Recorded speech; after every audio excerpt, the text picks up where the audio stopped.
처음에 신성준 선생님한테 진료오셨죠. 네네. 그래서 저는 일단은 아이 수술 네네. 관련돼서 지금 담당하고 있고요. 네네네. 수술한 결과부터 몇 가지 좀 상담 드리도록 하겠습니다. 네. 처음에 아이가 문제가 됐었던 거는 두 가지였죠. 네. 여기에 척추가 골절이 돼 있었던 거 하나, 네. 두 번째로는 여기 대퇴골, 오른쪽 대퇴골이 골절이 돼 있던 거 하나가 있었어요. 근데 사실 이러한 외상은 정말 강한 충격이 생기거든요. 그렇기 때문에 아이를 좀 더 정확하게 평가하기 위해서 CT를 찍었던 거고요. CT상에서 확인됐다는 거는 다른 건 없고, 아까 말씀드렸던 두 개, 척추 골절, 그다음에 대퇴골 골절. 교통사고로 그럴까요? 아니면 사람이 찬 걸까요? 사실 그거는 구분하기는 어려울 것 같은데, 사실 이 정도 아이면은 낙상으로도 이렇게 될 수도 있어요.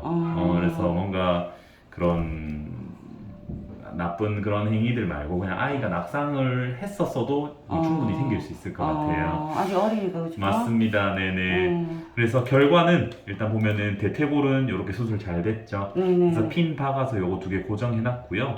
그래서 수술 이전이랑 비교해 보시면은 수술 전에는 요렇게 돼 있었죠. 어긋나 있었는데 요렇게 수술 잘 됐습니다. 그래서 일단 대퇴골은 이제 붓는 거 기다리면 되고요. 두 번째로는 이제 척추 골절은 보면 여기가 이렇게 뭔가 라인이 이렇게 안 맞죠. 그래서 골절이 있었던 부분이 허리뼈 4번입니다. 그래서 보면은 1, 2, 3, 4번 여기가 부러져 가지고 뭔가 라인이 어긋나 있던 건데 수술하고 나서는 이렇게 됐어요. 한 군데예요? 두 군데가 아니고? 한 군데 선생님 골절. 그때 두 군데라서 걱정 되게 했거든요. 그렇죠. 한 군데입니다. 그래서 지금 요거 해가지고 척추체 배열을 맞춰줬거든요. 그래서 라인이 이때랑 다르게 일자로 잘 맞춰져 있죠. 그래서 두 개 다 수술은 잘 끝났습니다. 근데 선생님 저기 그러면은 하지마비는 각오해야 될까요? 각오해야 됩니다. 왜냐하면은 사실 이 척추 골절을 수술을 하는 이유가 당연히 다리가 돌아오는 거를 기대를 하면 좋겠지만은 돌아올 가능성은 사실 높지는 않아요. 그렇기 때문에 이거 수술한 목적은 사실 이 척추 골절이 있으면은 통증이 어마어마합니다. 그렇기 때문에 이거를 맞춰줌으로써 통증을 덜어주는 역할이 더 크다라고 생각하시면 좋을 것 같아요. 그래서 일단은 아이는 지금 입원 잘하고 있고 수술하고 나서 걱정했던 게 일단 처음에 와가지고는 아이가 밥을 아예 안 먹더라고요. 밥을 안 먹어. 사실 새끼 고양이가 밥을 안 먹는 게 참 이상하긴 했는데 안 먹어서 좀 걱정을 했어요. 근데 어제 저녁부터는 혼자서도 조금씩 먹습니다. 다행이다. 그래서 통증도 많이 덜어지고 아이도 편안해져서 그런지 이제 밥도 어느 정도 먹기 시작했으니까 너무 걱정하지 마시고 입원은 조금 더 길게 해야 됩니다. 그래서 지켜보면서 한 2주 정도 해야 된다. 맞습니다. 그러면 핀하고 이런 건 안 빼도 되는 건가요? 안 뺄 겁니다. 안 뺄 평생? 거 맞습니다. 네. 그리고 사실 문제가 되는 것들은 사실 이런 것들이 있으면서 성장에 방해가 된다 이런 것들일 건데 사실 아이한테 중요한 건 그것보다는 이걸로 안정화를 더 하는 게 더 중요하기 때문에 일단은 가지고 간다라고 생각하시면 좋을 것 같아요. 그러면 선생님 일단 하지마비가 되고 나면 소변 변 이런 거는 자기 혼자서 못하겠죠? 못합니다. 네, 그래서 그거는 보호자분께서 신경을 써주셔야 돼요. 근데 보통 이렇게 후지마비가 있으면 오줌을 못 넣어서 오줌이 계속해서 쌓이는 게 문제가 됩니다. 왜냐하면은 변은 아이가 못 누더라도 생성이 되면 계속 밀려 나와서 어쨌든 간에 누게 돼 있어요.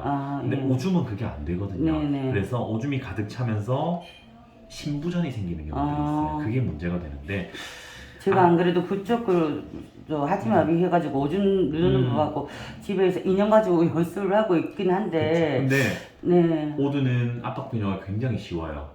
이게 조금만 눌러도 잘 나오거든요. 지금도 그러면 하고 있어요. 하루에 4번씩 하고 있거든요. 시간대는 그거 상관없이 그냥 시간대는 당연히 4번 맞춰주시는 게 좋죠. 왜냐하면 오줌이 쌓일 때마다 빼주는 거니까 만약에 낮 시간에만 해준다 그럼 밤 사이에 계속해서 쌓이겠죠. 그럼 밤에도 해줘야 되나요? 사실은 그렇게 해주는 게 제일 좋은데 만약에 그게 정 안 된다 하시면 어쩔 수 없이 그냥 최대한 좀 타이트하게 맞춰가지고 보호자분 가능한 한 밤사이 간격이 줄어들 수 있도록 예를 들어서 만약에 보호자분이 아침에 막 7시에 일어나신다 7시 바로 한번 해주시고 그다음에 주무시기 직전에 한 12시쯤에 주무시면 그때 한번 해주고 이런 식으로는 꼭 해주셔야 될 것 같아요. 어떤 분이 척추마비, 하지마비가 되면 살아가는 게 지옥이라고 얘기를 하시는 분이 있더라고요. 그래서 차라리 안락사를 시키지 왜 그러냐, 고통이 너무 심할 건데 라고 하시는데 하지마비가 너무 동의하지 않습니다. 그렇죠. 그래도 아이가 너무 지금 컨디션도 좋고 한데 네. 사실 이런 아이를 안락사를 한다는 건 저는 그쵸, 선생님. 네. 그래서 저도 그 얘기 듣고 병원비도 병원비지만 애 때문에 애가 정말 지옥을 산다면 제가 너무 큰 죄 짓는 거잖아, 쟤한테. 알겠습니다. 그러면 선생님, 그때 선생님이 얘기하실 때는 부위당 400 해가지고 했는데 지금은 두 개만 하면 되는 건가요? 그거는 처음 네. 진료보셨던 선생님이랑 얘기해 보시죠. 사실 비용 관련돼서는 저는 잘 모릅니다, 지금은. 저는 일단 수술만 했고